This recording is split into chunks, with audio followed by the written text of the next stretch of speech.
acerca del Evangelio de arrepentimiento y fe. El veredicto definitivo acerca del Evangelio no es decidido por aquellos que lo rechazan, sino por aquellos que se arrepienten y creen.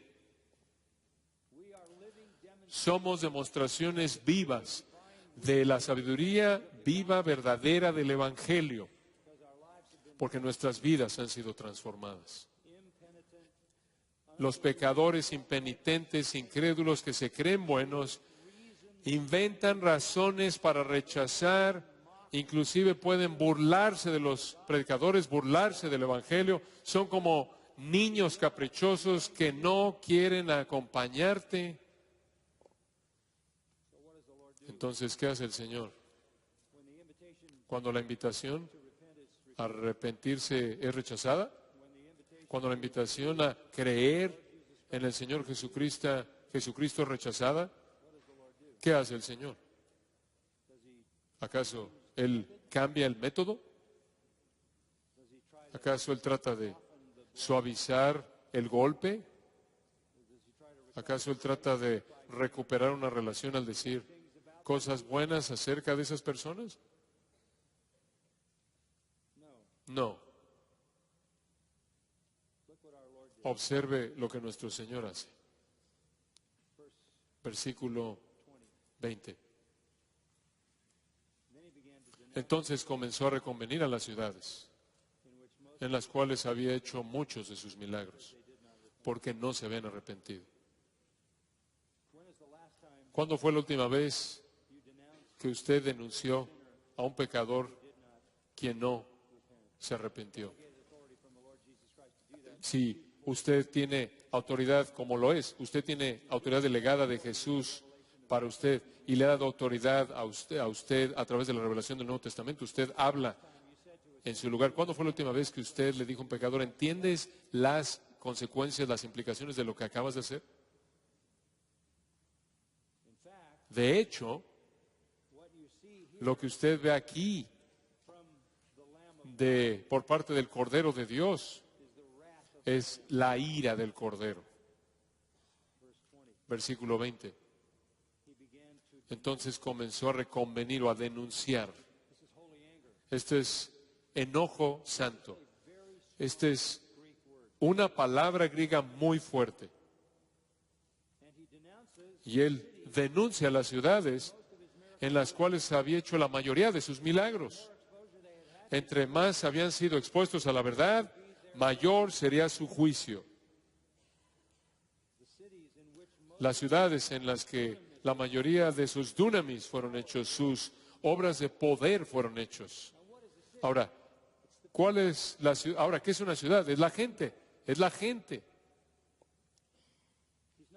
Él no está pronunciando condenación contra instituciones y edificios, sino contra personas, porque él dice, porque no se habían arrepentido. Entonces, es un paso muy corto de oír el Evangelio a ser denunciado, de habérsele ofrecido salvación por parte de un cordero, del cordero, a ser condenado con ira por el cordero. Esa es la afirmación que dice, al que mucho se le haya dado, más se le pedirá. A eso se refiere esa afirmación. La cantidad de exposición al Señor, a la verdad divina, al Evangelio, agrava la culpabilidad. Pablo dice en Romanos 2 que están atesorando culpabilidad para el día de la ira. Entre mayor es el privilegio del Evangelio, mayor es la culpabilidad del rechazo y mayor es el castigo. Y eso es exactamente lo que dijo aquí. El infierno será menos doloroso, si puede decirse así, para alguien que nunca oye el Evangelio, que para alguien que lo oye y lo rechaza.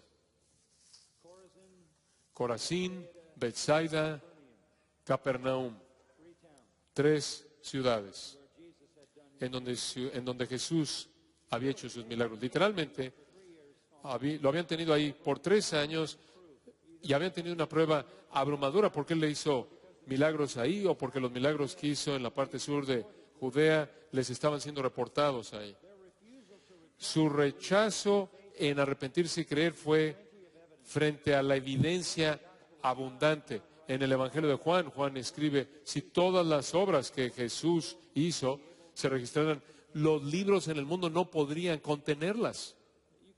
Usted podría decir que el Señor literalmente expulsó la enfermedad de la tierra de Israel durante el tiempo de su ministerio. Ellos tuvieron un privilegio inmenso al ver al Hijo de Dios demostrando su poder ahí frente a sus ojos.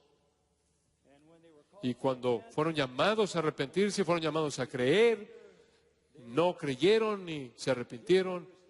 Y ellos fueron como esos niños indiferentes que no se interesaban. Y nuestro Señor ahora está listo para aterrarlos. Debería haberlos sacudido de su indiferencia rápidamente. De una manera semejante a lo que la predicación de Jonás hizo en Nínive, cuando la ciudad entera se arrepintió. Pero no estas ciudades, no se arrepintieron. Entonces, ¿qué hace usted cuando la gente no se arrepiente? Con la gente que no cree, usted pronuncia condenación sobre ellos. Versículo 21. Ay de ti, Corazín. Ay de ti, Betsaida. Eso se oye en español como una palabra onomatopéyica. En griego es hoy, hoy, ay. Entonces nuestro Señor pronuncia condenación. Corazín estaba a más de 4 kilómetros al norte de Capernaum. Betsaida estaba al oeste de Capernaum. Y Capernaum era la ciudad principal en la parte sur extrema del mar de Galilea. Capernaum, el hogar de Felipe, Andrés, Pedro. Ellos vieron muchos milagros. Oyeron a Jesús hablando muchas veces. Pero no se arrepintieron. Escucha el resto del versículo 21. Porque si en Tiro y en Sidón se hubieran hecho los milagros que han sido hechos en vosotras, tiempo ha que se hubieran arrepentido en silicio y en ceniza. Los que se creen buenos en sí mismos, ese es el pecado más condenador de todos los pecados.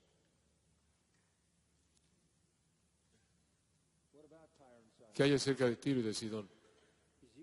Ezequiel 26 al 28, Isaías 23, Tiro y Sidón, se habla, los menciona el profeta Amós, el profeta Joel, el profeta Jeremías.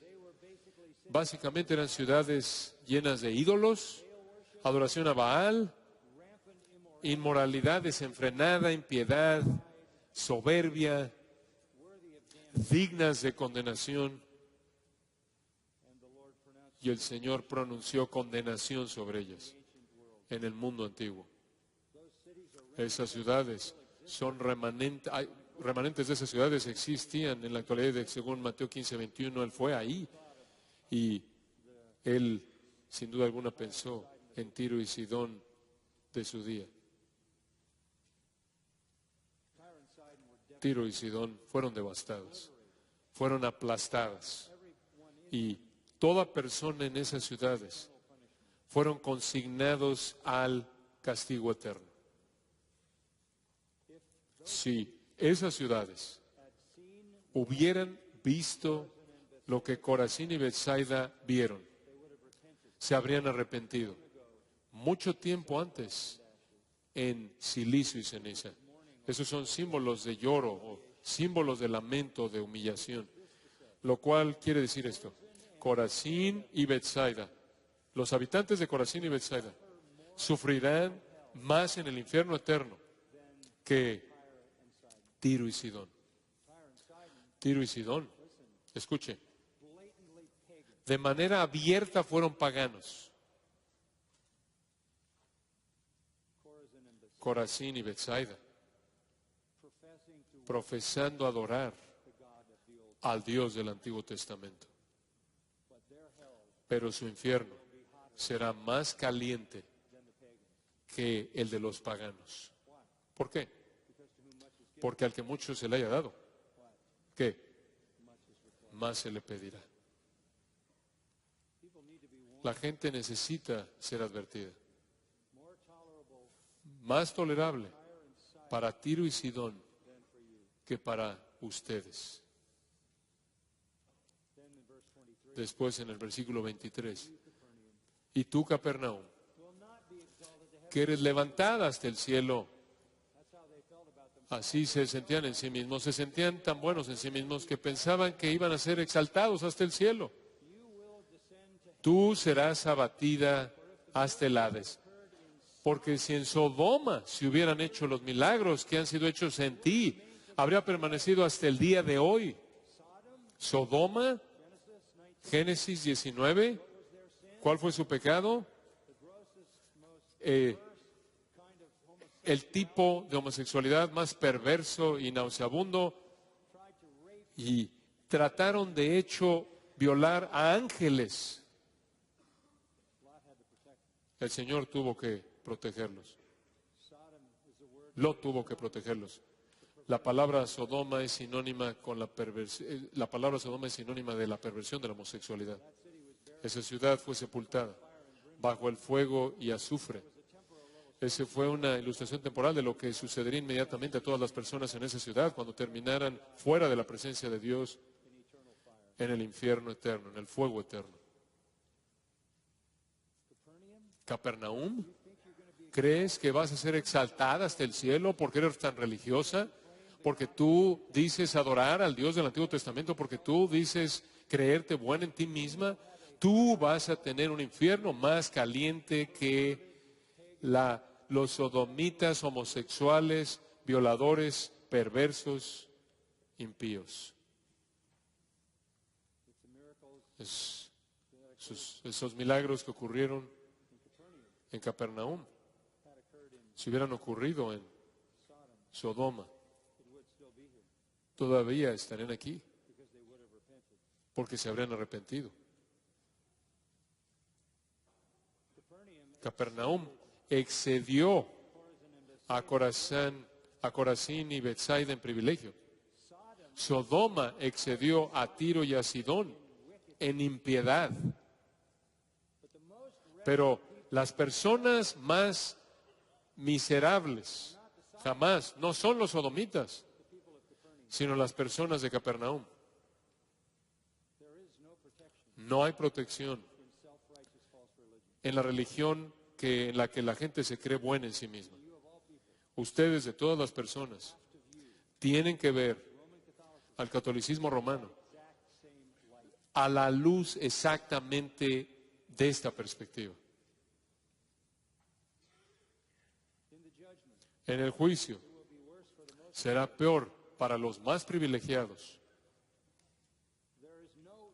No hay igual en el Antiguo Testamento a la destrucción de Sodoma, a la impiedad de Sodoma, pero la impiedad de Capernaum fue mayor.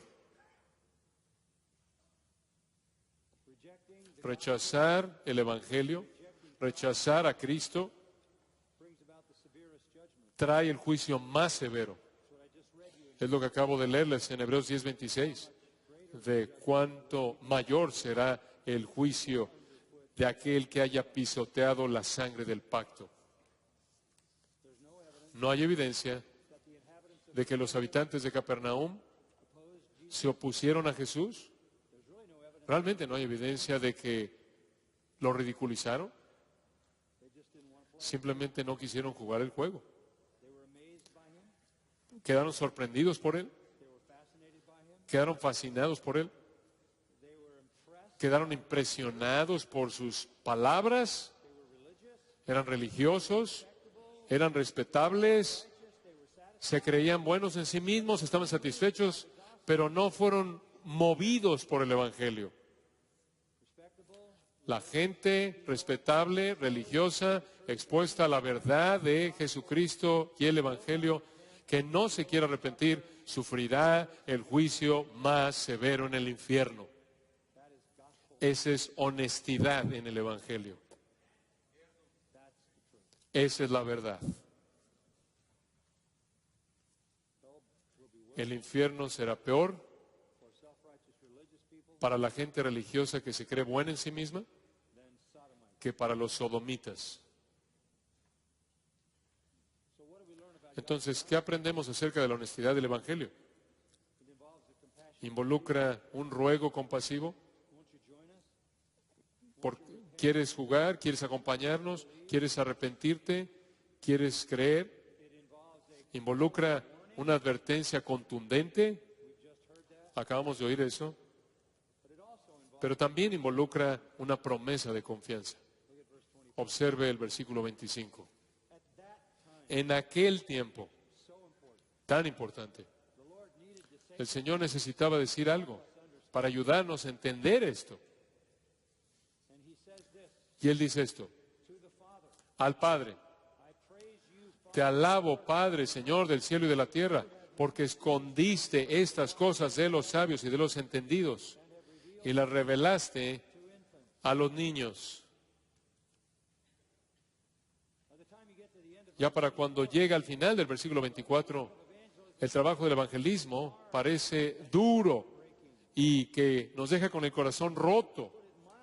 Y si lo decimos de manera suave, parece ser abrumadoramente decepcionante.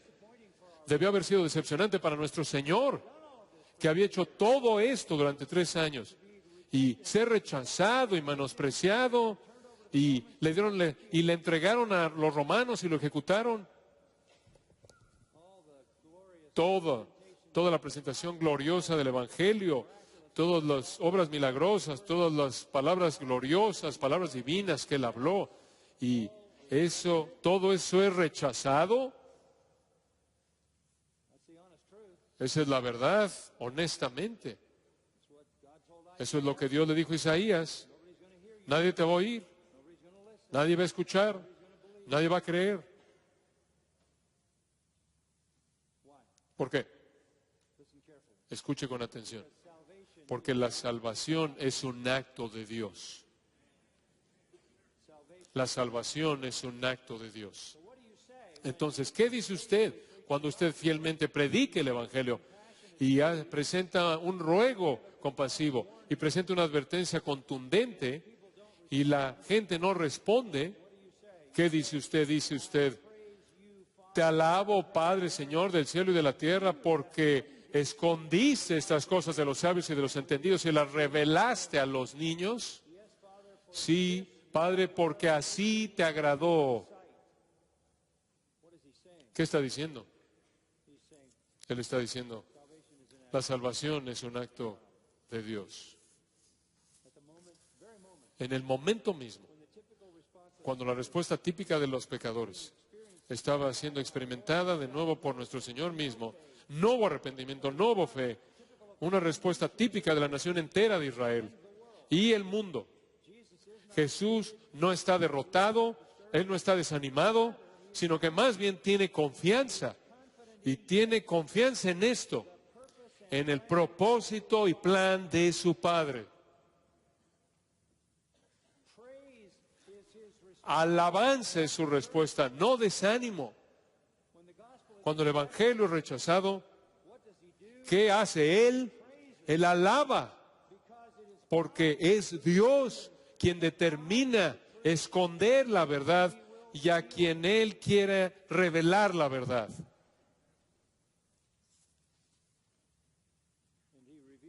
Y Él revela la verdad nepioi, a niños de pecho, aquellos que son indefensos y no tienen esperanza. Pero todo es la voluntad del Padre. En 1 Corintios 1, uno de los capítulos más importantes en el Nuevo Testamento, leemos esto. Versículo 26.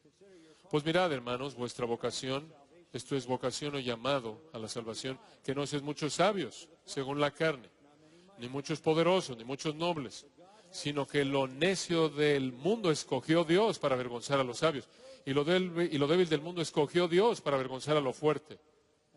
Y lo vil del mundo y lo menospreciado escogió Dios. Y lo que no es para deshacer lo que es, a fin de que nadie se jacte en su presencia. Después esto.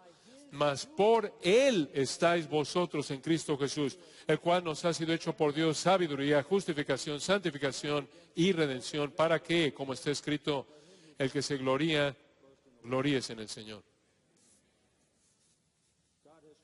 Dios ha escogido. Dios escogió. Dios escogió. 3 veces.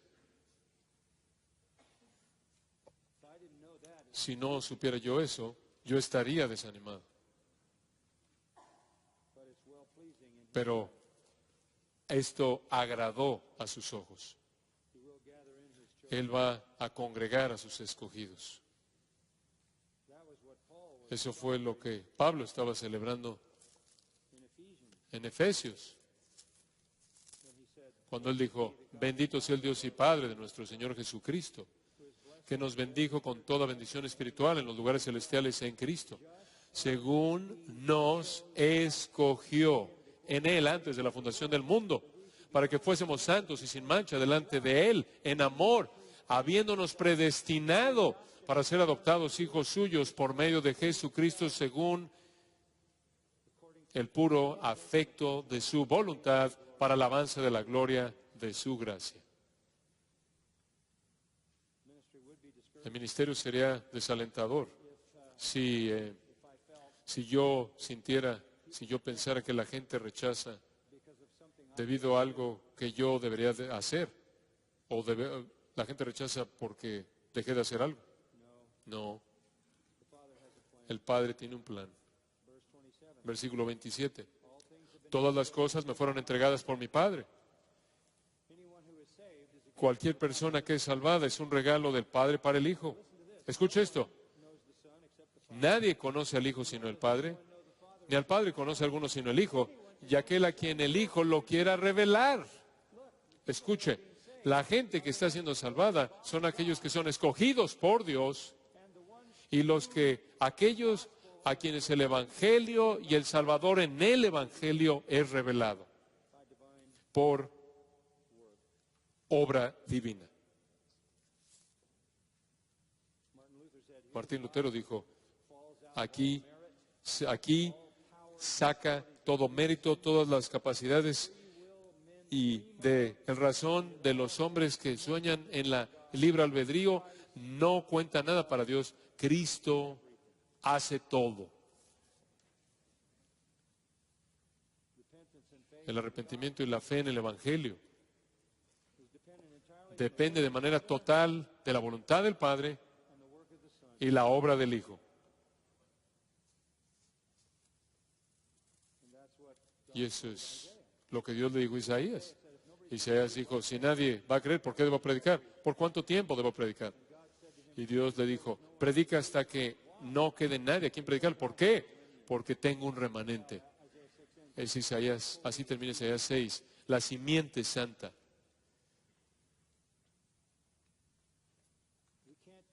No podemos convencer de pecado, ni convencer, ni convertir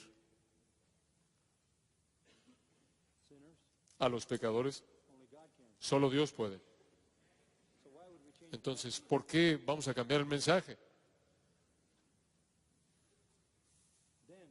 Después, sin titubeo, sin explicación y sin conciencia de sí mismo ni contradicción. La elección divina, entre la elección divina y la responsabilidad humana, el Señor presenta una invitación después de que acaba de decir que el Señor lo esconde de algunos y lo revela a los niños, que es la obra del Señor. Encima de eso, Él dice en el versículo 28, venid a mí todos los que estáis trabajados y cargados, y yo os haré descansar. Ahí se encuentra la tensión entre la soberanía de Dios y el evangelismo. Todo es la obra de Dios. Sin embargo, aquí está Cristo mismo diciendo, venid a mí todos los que estáis trabajados y cargados, y yo os haré descansar. ¿Qué le decimos a los pecadores al final? Espero que seas escogido. No. Eso va más allá de nuestro nivel de responsabilidad. Decimos, ven. Su entendimiento perfecto de la elección soberana no refrenó la invitación. Venid, les daré descanso. ¿Qué tipo de descanso? Descanso, reposo en la salvación. Pero ¿quién va a venir? Todos los que están trabajados y cargados. ¿Qué quiere decir eso? ¿Están decepcionados por su trabajo? ¿No les gusta su esposa? No. Todos aquellos de ustedes que escuche con atención, que están aplastados, quebrantados, con dolor, insatisfechos y cansados de la carga de su pecado.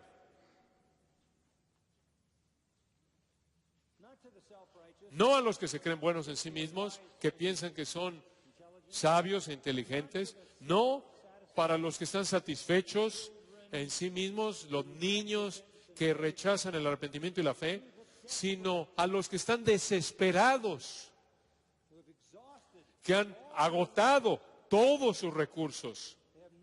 No les queda nada. Su pecado ha aplastado sus vidas. La honestidad del Evangelio dice que la salvación es ofrecida a aquellos que están aplastados bajo el peso del pecado y la culpabilidad y el temor. Hay muchas personas así. Esa es la razón por la que la tasa de suicidio sigue incrementándose. La honestidad en el Evangelio dice, la salvación es una obra de Dios. Él decide, pero la honestidad en el Evangelio también dice, si estás aplastado bajo el peso del pecado y estás cansado y no quieres ya la carga, ven a Cristo y encontrarás descanso. Versículo 29. Llevad mi yugo. Mi yugo es muy diferente al yugo que los fariseos les impusieron. Vengan, lleven mi yugo y aprendan de mí que soy manso y humilde de corazón y hallaréis descanso para vuestras almas. Porque mi yugo es fácil y ligera mi carga. Esa es la razón por la que el progreso del peregrino, cuando el peregrino llega a la fe en Cristo, su carga es quitada. Llevad mi yugo, aprended de mí. Yo soy el maestro a quien deben escuchar. Manso, humilde, van a hallar descanso, consuelo. ¿Qué es lo que demanda la honestidad en el Evangelio? Un ruego compasivo hacia la gente, llamándoles a que se arrepientan y crean. Una advertencia de el juicio aterrador, de juicio que vendrá sobre aquellos que rechazan. Una confianza plena en los propósitos soberanos de Dios, lo cual nos asegura de que Él va a salvar a sus propios escogidos. Y la honestidad en el Evangelio no nada más se detiene y dice, bueno, todo está en las manos soberanas de Dios. La honestidad en el Evangelio dice, a todos ustedes, a cualquiera de ustedes que está aplastado bajo el peso de su pecado, vengan. Él va a recibirte, te va a dar descanso.